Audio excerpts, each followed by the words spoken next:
Continuing on with how private labelers should use Smart Scout. The next tool that I would go to is the brands. And I do recommend that if you think you're going to be bouncing back and forth between these different tools, open them up in a new tab. The subcategories tool especially can take a long time to load. And it's a pain to, have something picked out that, all right, I want to have all my information available on home, office, swivel chairs. And then if I open up the brands here, that's gone. It's now going to take 20 seconds to get back to this versus just bouncing back and forth between these different tabs. Now, when we go into the brands tool, the option for using here is to just basically take ideas from other people. Picasso said, "Good artists copy, great artists steal." I stole that quote. Must mean I'm a great artist or something.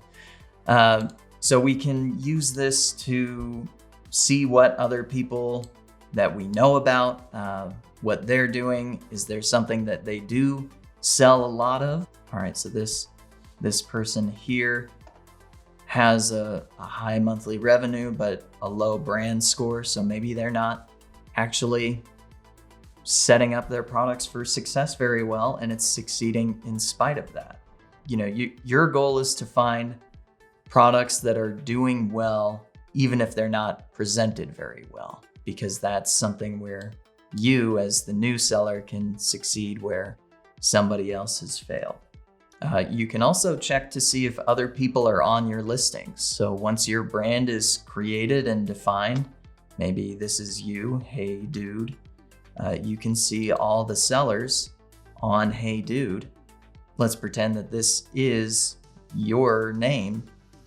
Look at all these other people who are on the listing. I assume that this is not actually an exclusive seller, but you'll often find that, 95% of the offers are being sold by you, and then there's a handful of other people who are selling your products.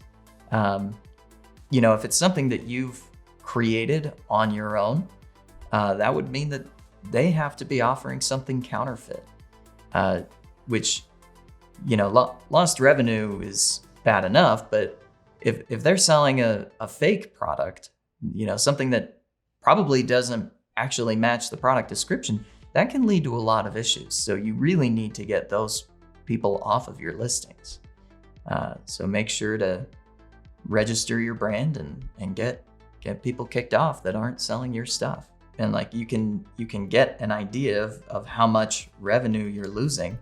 So if Happy One were supposedly the exclusive seller of Hey Dude products, this is how much they're leaving on the table by not taking control of all these listings.